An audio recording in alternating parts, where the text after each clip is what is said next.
Ele me perdoou uma infidelidade há anos, então pensei que podia fazê-lo de novo. Agora que o fiz, não quer me perdoar. Por que os homens não se comunicam bem? Eu realmente não consigo entender por que as pessoas insistem em complicar conceitos tão básicos de precedentes estabelecidos. Como se a vida devesse ser reinventada a cada dia.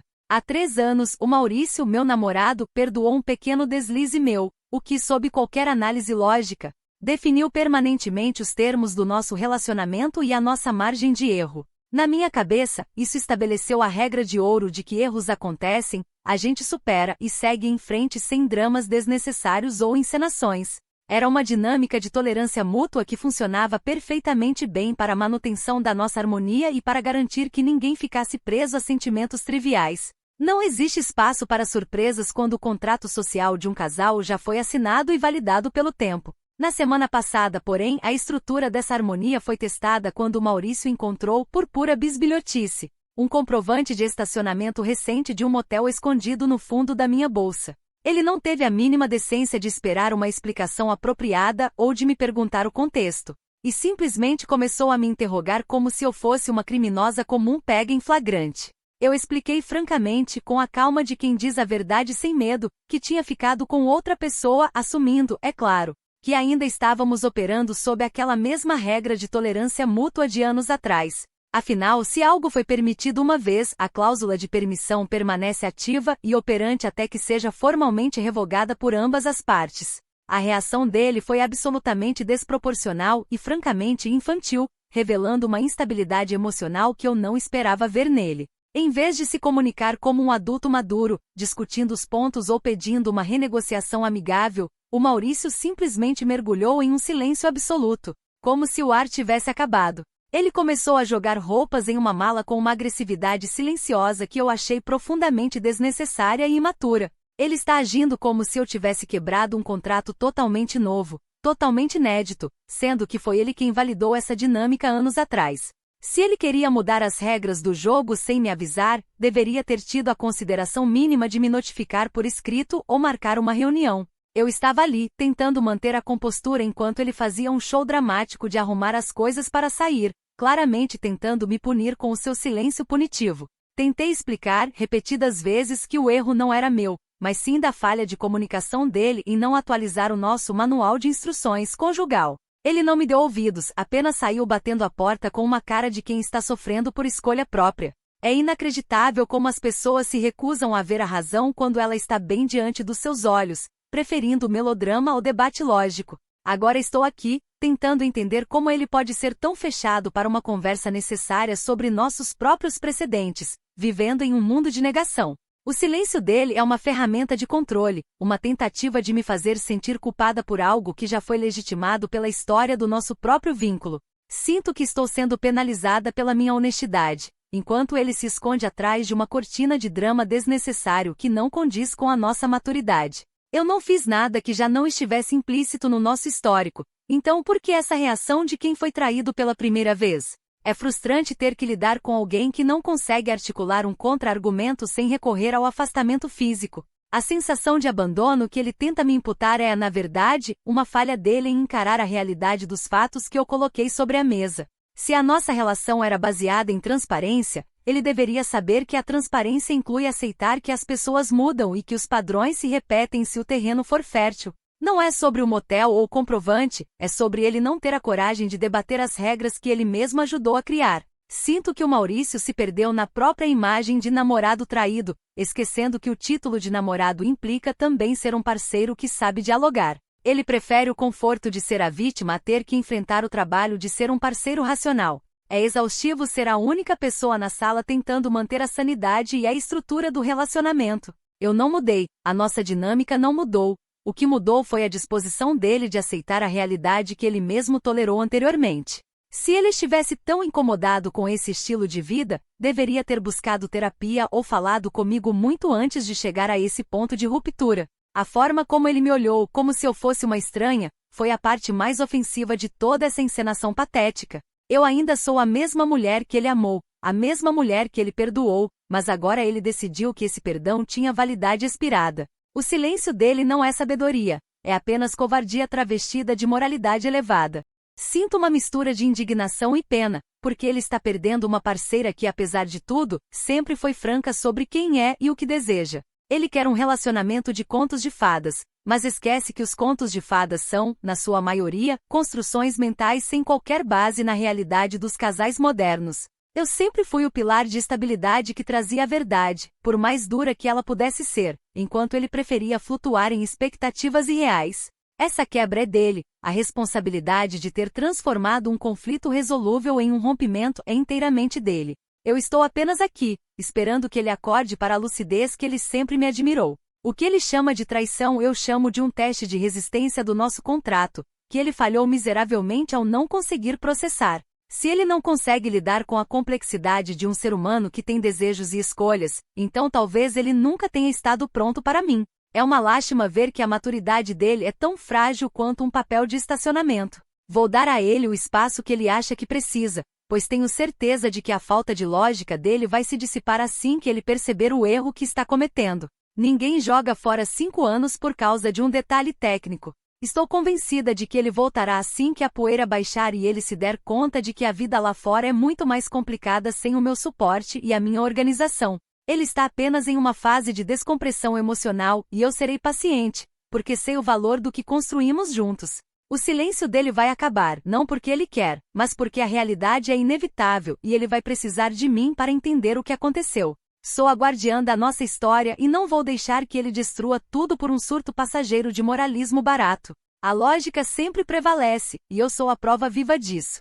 Comentários da história principal. Usuário Anônimo diz: um perdão no passado não é um cupom de uso vitalício que te dá passe livre para trair sempre que quiser. Você não entende que a confiança é algo que se renova, não um contrato infinito? Resposta da OP: discordo completamente. Um precedente cria uma cláusula implícita no relacionamento, a menos que ele tenha se dado ao trabalho de renegociar isso. Se ele não falou nada, a regra continua valendo. Usuário Anônimo 2 diz: ele está em silêncio porque percebeu que você não aprendeu nada e que não tem o menor respeito por ele. Não é sobre vocabulário, é sobre o fato de você ser uma pessoa insuportável. Resposta da OP: ele está em silêncio porque lhe falta vocabulário e capacidade cognitiva para rebater meus pontos objetivos. É muito mais fácil fugir do que admitir que eu estou certa. Atualização 1. Já se passaram 3 dias desde que ele saiu do nosso apartamento, e o Maurício continua na casa do irmão dele, recusando-se obstinadamente a atender minhas ligações. Para corrigir essa óbvia falta de comunicação da parte dele, decidi que precisava apresentar os fatos de uma maneira que ele não pudesse ignorar ou distorcer com seus sentimentos. Preparei uma apresentação de PowerPoint extremamente detalhada, mostrando com gráficos claros as estatísticas de estabilidade do nosso relacionamento ao longo dos últimos anos. Incluí até um slide técnico comparando o perdão antigo dele a uma renúncia formal de direitos, demonstrando que ele não tinha base legal ou moral para esse rompimento repentino e unilateral. Enviei o arquivo diretamente para o e-mail dele, acreditando que, como uma pessoa que preza pela organização, ele apreciaria a clareza e a dedicação dos meus argumentos. Estava ansiosa para que ele finalmente visse a lógica inquestionável e irrefutável por trás do meu raciocínio. No entanto, o Maurício respondeu com uma mensagem curta e fria, dizendo apenas: por favor, pare. É profundamente enfurecedor ver como ele se fecha na defensiva em vez de analisar os dados que eu, com tanto esforço, compilei para o nosso bem mútuo. Se ele insiste em não se comunicar direito, não me deixa outra alternativa a não ser agendar uma reunião pessoalmente para obrigá-lo a enxergar a razão. Ele não entende que os slides são um mapa para a nossa salvação, não uma acusação contra ele. É irônico, pois ele sempre reclamou que eu não organizava bem o meu tempo, e agora que apresento tudo organizado, ele me ignora. Cada gráfico foi desenhado para provar que a minha compatibilidade com ele é superior a qualquer atração passageira que eu possa ter tido. Ele está tratando a nossa história como se fosse descartável, ignorando completamente as variáveis que eu apresentei. O por favor, pare dele é um grito de alguém que sabe que perdeu o argumento lógico. Eu não posso simplesmente aceitar que ele jogue fora 5 anos por um momento de fragilidade da parte dele em entender conceitos simples. Se ele estivesse do meu lado, ele veria o PowerPoint como uma prova de amor, um esforço de quem quer ficar. Ele está sendo guiado pelo orgulho, uma variável que eu ainda não consegui ajustar perfeitamente no meu modelo de previsibilidade dele. Vou continuar insistindo, pois a persistência é o que diferencia aqueles que querem construir daqueles que querem destruir. ele vai acabar abrindo o arquivo, nem que seja por curiosidade mórbida. O irmão dele também é parte do problema, provavelmente alimentando essa postura de vitimização desnecessária. Eu vejo como essa família opera. Eles preferem o conforto do silêncio à dureza da verdade factual. O Maurício está em um ambiente que reforça a sua imaturidade em vez de incentivá-lo a ser um homem adulto. Eu preciso romper essa bolha de desinformação em que ele se meteu. Se ele não vier até mim, eu terei que ir até ele, doa quem doer. A minha paciência é um recurso escasso, mas vou utilizá-la até o fim para garantir que ele não cometa o maior erro da sua vida. Ele acha que pode simplesmente apagar a minha existência da sua rotina, mas ele esquece de todos os laços que criamos. Não se apaga um relacionamento inteiro como se fosse um arquivo corrompido no computador. Ele vai me ouvir, ele vai me ver e ele vai ter que encarar a realidade que eu preparei. A vitória da razão sobre o ego é apenas uma questão de tempo. Estou me sentindo como uma pesquisadora tentando explicar a gravidade para alguém que insiste em flutuar. Ele não percebe que cada minuto de silêncio está apenas piorando a nossa média de sucesso. A minha intenção sempre foi e continua sendo a estabilidade da nossa união, doa a quem doer. Se ele não consegue enxergar isso, o problema é puramente a incapacidade de visão dele. Eu sou o porto seguro, mesmo que ele insista em tentar afundar o barco. Vou revisar os slides, talvez a fonte estivesse muito pequena ou o contraste não fosse o ideal para a visão dele. O importante é que a informação está lá, e ele não pode alegar desconhecimento. Ele pode ignorar a mim, mas não pode ignorar a matemática. O amor é, em última análise, um conjunto de equações que precisam ser balanceadas. Ele está desbalanceando tudo, mas eu sou a única que sabe como consertar. Não vou desistir, pois a desistência seria o atestado de falência da nossa relação. Ele precisa de um guia, de alguém que tenha força mental para segurar as pontas quando ele desmorona. Estou fazendo o trabalho pesado por nós dois como sempre fiz. Ele deveria me agradecer por estar tão comprometida com a nossa verdade. O próximo passo é garantir que ele entenda que o deslize é um dado estatístico insignificante perto da nossa longevidade. Vou encontrar uma forma de fazer com que ele processe essa informação, nem que seja imprimindo e colando em cada cômodo daquela casa. Ele não vai fugir da verdade para sempre. A verdade é o único caminho para a nossa reconciliação, e eu sou a guardiã dessa verdade. Comentários da atualização 1. Usuário Anônimo diz: mandar slides de PowerPoint para o ex após uma traição é o comportamento mais maluco que eu já vi aqui. Você realmente acha que ele vai abrir um gráfico de barras e pensar, ah, ela tem razão? Resposta da OP: são dados estruturados e fundamentados, o que é muito mais saudável e produtivo do que gritos, choro ou chantagem emocional. Ele apenas não sabe lidar com fatos. Usuário Anônimo 2 diz: por favor, pare, significa que acabou. Pare de persegui-lo, você está sendo assustadora e obsessiva com essa história de reunião. Resposta da OP: ele só precisa ser guiado através da lógica, porque está emocional demais agora para entender o que é melhor para o futuro dele. Atualização 2. Já se passou uma semana desde a última vez que tentei contato por e-mail, e como ele continuou se recusando obstinadamente a me atender, tomei uma iniciativa necessária para proteger o nosso futuro. Usei a minha chave cópia para entrar no apartamento do irmão dele enquanto ele estava fora, estritamente para deixar uma versão impressa, muito bem encadernada, dos novos termos de convivência que eu redigi cuidadosamente. O meu objetivo era apenas evitar futuros mal-entendidos e colocar a nossa relação em um eixo mais profissional, transparente e, acima de tudo, estável. O Maurício, porém, chegou muito mais cedo do que eu esperava e olhou para mim como se eu fosse uma estranha perigosa. Tentei explicar as cláusulas, mostrando ponto a ponto que a teimosia atual dele era verdadeira ameaça ao nosso destino compartilhado, e não às minhas ações passadas que ele já conhecia. Ele nem sequer se dignou a argumentar contra os meus pontos, o que provou mais uma vez o seu completo despreparo para o diálogo honesto e adulto. Ele apenas pegou o telefone, ligou para um chaveiro na minha frente com uma frieza glacial e exigiu a troca imediata da fechadura, tratando-me como uma invasora em vez de uma parceira dedicada buscando a solução. A falta de maturidade emocional dele para debater o óbvio cara a cara é absolutamente exaustiva e uma injustiça monumental. Eu estava tentando oferecer um contrato, um documento que nos protegeria de desentendimentos futuros, e ele viu isso como uma invasão de privacidade. É um paradoxo, pois para ter privacidade primeiro é preciso ter confiança, e ele parece ter perdido a habilidade de confiar na minha capacidade de organização. A forma como ele exigiu a chave de volta foi uma demonstração de poder inútil, como se um pedaço de metal definisse a nossa conexão. Ele não entende que eu não preciso de uma chave para estar na vida dele, eu já faço parte da estrutura da sua história. A troca da fechadura é apenas uma tentativa infantil de trancar a própria consciência. Senti uma vontade imensa de chorar, não pela rejeição, mas pela burrice de alguém que tem a solução na mão e prefere jogar fora. Ele olhava para os papéis encadernados como se fossem veneno, ignorando a elegância do texto e a precisão das solicitações. É como tentar explicar o valor da arte para alguém que só vê tinta em uma tela. Ele está se fechando em um mundo tão estreito que não cabe a grandiosidade do que tínhamos. A minha presença ali era um gesto de clemência, um convite à redenção que ele ignorou por puro despeito. O irmão dele apareceu no meio da cena, tentando se meter em algo que não lhe diz respeito, com uma cara de quem estava pronto para chamar a polícia. A cena foi humilhante não para mim que estava agindo em defesa da nossa união, mas para eles que não conseguiram lidar com uma mulher decidida. Eu mantive a minha elegância, mantive a minha postura, mesmo quando o chaveiro começou a trabalhar naquela porta como se estivesse fechando um mausoléu. Eles não entendem que ao trancar a porta, eles apenas trancaram a si mesmos fora da oportunidade de esclarecimento. Ainda tenho a cópia digital do contrato, e vou enviá-la para ele por todos os meios possíveis, pois a verdade não pode ser silenciada por uma fechadura barata. Ele pensa que me venceu ao trocar o segredo da porta, mas ele só provou que é um covarde que precisa de barreiras físicas para se sentir seguro.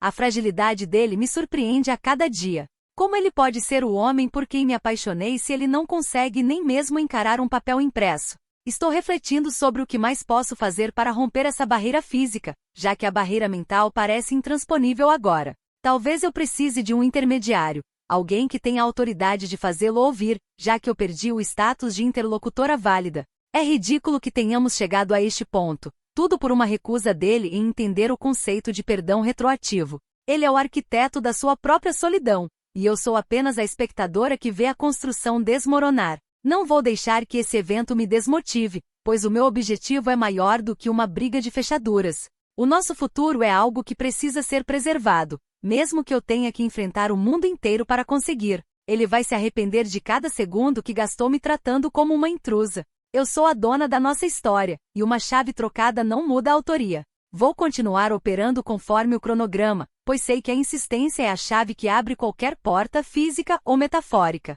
Ele precisa entender que não pode me deletar da realidade só porque não gosta da forma como eu me apresento. A nossa relação é um organismo vivo e eu não vou deixar que ele morra por negligência. Ainda tenho forças para lutar por nós, mesmo que ele esteja lutando contra mim. O chaveiro saiu com uma expressão de quem não queria estar ali, e eu entendo. Ninguém quer participar de uma tragédia que poderia ser evitada com um simples café e uma conversa civilizada. O Maurício venceu a batalha da fechadura, mas está perdendo a guerra pela nossa estabilidade. E eu estarei aqui, pronta para o próximo capítulo com ou sem chaves. Comentários da atualização 2. Usuário Anônimo diz: você invadiu a casa do irmão do cara, Estefânia? Isso não é solução diplomática, isso é crime de invasão de domicílio. Resposta da OP: entrei para entregar uma solução diplomática e organizada. O que é perfeitamente justificado quando a outra parte se recusa a exercer sua responsabilidade de adulto. Usuário Anônimo 2 diz: trocar as fechaduras é a resposta final e definitiva dele, entenda isso de uma vez. O cara claramente não quer mais te ver nem pintada de ouro. Resposta da OP: trocar fechaduras é um mecanismo infantil e primitivo para fugir de uma conversa que ele sabe que não conseguiria vencer. Atualização 3. Já se passaram 2 semanas desde que ele trocou as fechaduras. E percebi que o Maurício está apenas com o medo patológico de admitir que perdeu a discussão e que a minha lógica é superior à dele. Como ele se isolou em sua própria ignorância, decidi que era a hora de envolver alguém que tivesse um impacto real sobre ele, a mãe dele. Liguei para ela, uma mulher que sempre se mostrou sensata, e expliquei minuciosamente que o seu filho estava destruindo um relacionamento de 5 anos por causa de um mero detalhe técnico que ele mesmo já havia aceitado e perdoado. Em 2023. Disse com toda a clareza possível que ela precisava intervir, ensinar o filho a se comunicar como um homem adulto e parar com essa birra infantil. Em vez de me agradecer pela mediação diplomática, ela simplesmente engasgou no telefone. Me chamou de delirante com uma voz trêmula e desligou na minha cara sem me deixar terminar a minha explicação. É um choque ver como a mediocridade é passada de geração em geração, protegendo o filho de ter que encarar a responsabilidade pelos seus atos. Agora, como resultado dessa ingratidão familiar, o Maurício me bloqueou em absolutamente todos os canais de comunicação, redes sociais e números de telefone. Para piorar a situação, o irmão dele me mandou uma mensagem agressiva e desnecessária, ameaçando entrar com uma ordem de restrição se eu tentasse procurar a família deles novamente. Eles não entendem que eu não estava procurando briga, estava procurando justiça para o nosso relacionamento. É irônico como eles se acham as vítimas, quando na verdade são os agressores que tentam apagar a minha voz. A mãe dele, que eu tanto respeitei, preferiu proteger o filho de uma verdade desconfortável a garantir a felicidade dele ao meu lado. Estou vendo Maurício se tornar uma cópia fiel da mediocridade da família dele, perdendo toda a individualidade que o tornava especial. Isso é uma verdadeira tragédia, ver alguém ser engolido pelo sistema familiar conservador e fechado. O bloqueio nas redes sociais é a prova final de que ele não tem capacidade de lidar com a minha presença digital, que dirá com a minha presença física. Ele está correndo de mim como se eu fosse um fantasma, quando na verdade eu sou a única coisa real que restou na vida dele. Eles acham que podem me isolar com ordens de restrição e ameaças legais, esquecendo que eu conheço a vida dele muito melhor do que qualquer um desses parentes. Ameaçar uma mulher que apenas busca diálogo é o nível mais baixo de desespero que eu já presenciei. Estou me sentindo como uma mártir em uma cruz, sofrendo pelos pecados de uma comunicação que eu tentei, exaustivamente, elevar. Eles não estão apenas me bloqueando, estão se bloqueando da oportunidade de crescer e entender que o amor exige mais do que apenas silêncio e proibição. A família do Maurício é uma muralha de preconceitos, uma fortaleza feita de papel que eu vou destruir com a força da minha convicção. Eles acham que ganharam, mas mal sabem que a pressão só vai aumentar. A tentativa do irmão dele de me intimidar com uma ordem de restrição é algo que me causa mais riso do que medo. Ele não sabe que a lei protege aqueles que buscam a verdade, e eu tenho provas de tudo que vivemos. Eles vão precisar de muito mais do que isso para me afastar de alguém que eu ainda considero meu parceiro. Estou pronta para levar isso para onde for necessário, pois a minha causa é justa e a minha determinação é inabalável. Sinto que o cerco está se fechando, mas isso só me dá mais energia para continuar. Eles estão cometendo um erro tático ao me empurrar para o lado de fora, pois agora eu tenho a liberdade total de agir sem as convenções sociais que eles tanto prezam. O Maurício está refém da própria família, e eu sou a única capaz de libertá-lo, mesmo que ele não queira ver isso agora. O tempo é o meu maior aliado, e eles logo perceberão que o silêncio não resolve nada. A mãe dele vai se arrepender de ter me desligado na cara, pois eu era a melhor coisa que aconteceu na vida daquele garoto. Ela trocou uma nora dedicada e organizada por uma mentira confortável que vai durar até a primeira crise real. O Maurício está vivendo uma ilusão de liberdade, uma fantasia que vai terminar assim que ele se vir sozinho, enfrentando a realidade que eu tentei lhe mostrar. Eu sinto pena deles, verdadeiramente. Não vou parar de lutar pelo que é meu, e se isso significa enfrentar a lei ou a família, que assim seja. Eles não conhecem a minha persistência. A cada obstáculo eu encontro uma nova forma de me fazer presente. O bloqueio é apenas uma barreira que eu vou contornar. Eles subestimaram a minha inteligência e o meu compromisso. Vou ficar atenta, pois cada movimento que eles fazem é um padrão que eu vou aprender e usar contra eles no momento certo. O Maurício ainda vai me procurar pedindo perdão por toda essa confusão e me agradecendo por eu ter sido a única a não desistir dele. A história ainda não acabou. Eu sou a última página, e eu vou decidir como essa narrativa se encerra. Comentários da atualização 3. Usuário anônimo diz: trazer a sogra para validar sua traição é muita maldade e falta de noção. Você esperava que ela ficasse do lado da pessoa que traiu o filho dela? Resposta da OP: isso se chama buscar mediação externa para resolver um conflito, mas pelo visto, a comunicação péssima é uma herança genética de família. Usuário anônimo 2 diz: parabéns, você conseguiu afastar a última pessoa que poderia ter te dado alguma atenção. Você está sozinha e a culpa é exclusivamente da sua incapacidade de aceitar um não. Resposta da OP: eles apenas preferem ignorar os fatos e se esconder na ignorância, porque a verdade é desconfortável demais para eles encararem. Atualização 4. Já se passou um mês desde a última vez que tentei contatar a família do Maurício, e continuo completamente certa na minha frustração e na minha posição de que a verdade me protege. Ontem, por uma coincidência do destino, vi o Maurício em um café local, e ele parecia totalmente esgotado, com olheiras profundas e um aspecto abatido, parecendo uma sombra do que já foi quando estava ao meu lado.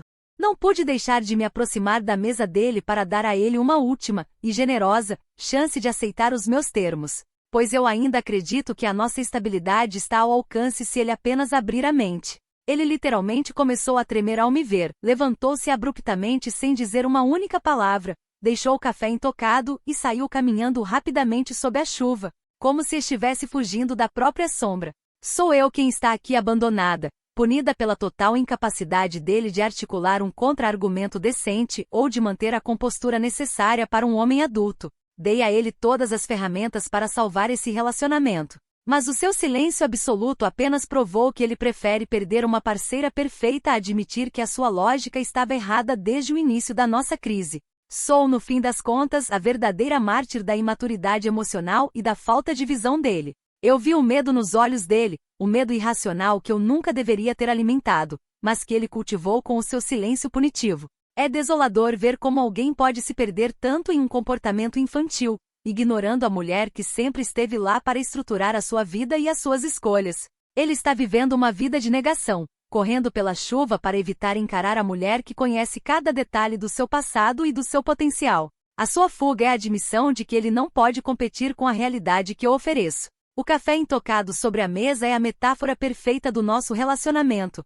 algo que ele abandonou sem nem provar, por medo de que a verdade tivesse um gosto amargo demais. Eu ainda estou aqui com as mesmas propostas com a mesma clareza, esperando que ele perceba que a fuga não é uma estratégia sustentável para a vida. Sou a única pessoa que se importa o suficiente para confrontá-lo, e isso é o que ele confunde com assédio. A sua incapacidade de ver a minha dedicação é o maior sintoma da sua degradação mental. Sinto que o meu papel nesta história está chegando ao fim, não porque eu desisti, mas porque já fiz tudo o que estava ao meu alcance como uma parceira exemplar. Ele é um caso perdido de maturidade, um homem que prefere a solidão de uma vida sem estrutura à companhia de uma mulher que exige o que é correto e lógico. Vou seguir em frente, não porque quero, mas porque a minha dignidade não permite que eu continue sendo punida pela fraqueza de alguém que não sabe o que quer. A mágoa que ele me causou é grande, mas a minha autoconfiança é maior. Ele vai sentir a minha falta em cada detalhe do dia a dia, quando perceber que não há ninguém para organizar o caos da sua vida. Quando a poeira baixar e ele se ver diante de um espelho, ele vai entender que a culpa de todo esse drama sempre foi da sua própria resistência em crescer. Eu sou a perda mais significativa da sua existência e isso é algo que nenhum tempo vai conseguir apagar. A minha consciência está tranquila, pois eu lutei com todas as armas que eu possuía. Talvez um dia, em um futuro distante, ele seja capaz de olhar para trás e entender que o que eu fiz foi por amor e por respeito à nossa história. Talvez ele perceba que o perdão, uma vez dado, não é um cheque em branco, mas uma promessa que ele quebrou ao se recusar a evoluir. Por enquanto, eu me retiro como a vitoriosa moral deste colapso, pois sou a única que manteve os olhos abertos durante todo o tempo. A chuva que caiu sobre ele ontem é a mesma que lava a minha alma de toda essa expectativa inútil. Estou pronta para uma nova fase, onde a lógica terá mais espaço e onde eu não serei forçada a explicar o óbvio para pessoas que escolheram a cegueira. Ele pode me bloquear, pode trocar as fechaduras e fugir sob a chuva, mas ele nunca vai conseguir fugir do fato de que eu fui a mulher que tentou salvá-lo de si mesmo. Essa é a minha vitória final, e é o que eu vou carregar comigo como a marca de um relacionamento que, apesar de tudo, foi vivido com uma intensidade que ele nunca terá com mais ninguém. A vida continua, e eu continuo sendo a mesma pessoa, apenas um pouco mais consciente de que nem todo mundo merece o esforço de uma estrutura organizada. Eu vou focar nas minhas próprias metas, pois sou a protagonista de uma jornada muito maior do que qualquer drama doméstico. O Maurício é apenas um capítulo que eu aprendi a ler, entender e finalmente fechar. Ele não será a minha destruição, mas sim a prova do quanto eu sou resiliente e capaz de manter a minha voz, mesmo quando o mundo insiste em fazer silêncio. Eu sou a verdadeira vítima dessa tragédia, a mulher que deu tudo e recebeu nada como resposta. Mas a vida tem formas estranhas de recompensar aqueles que agem com a clareza que eu mantive, mesmo diante da irracionalidade extrema. Vou seguir o meu caminho, com a cabeça erguida, sabendo que eu não cometi erros, apenas tomei decisões baseadas em um histórico que ele mesmo validou. Se ele não foi capaz de acompanhar, isso é uma deficiência dele, não uma falha minha. A minha jornada de autodescoberta e liderança está apenas começando, e ninguém, nem mesmo um ex-namorado imaturo, vai me impedir de alcançar a grandiosidade que eu mereço.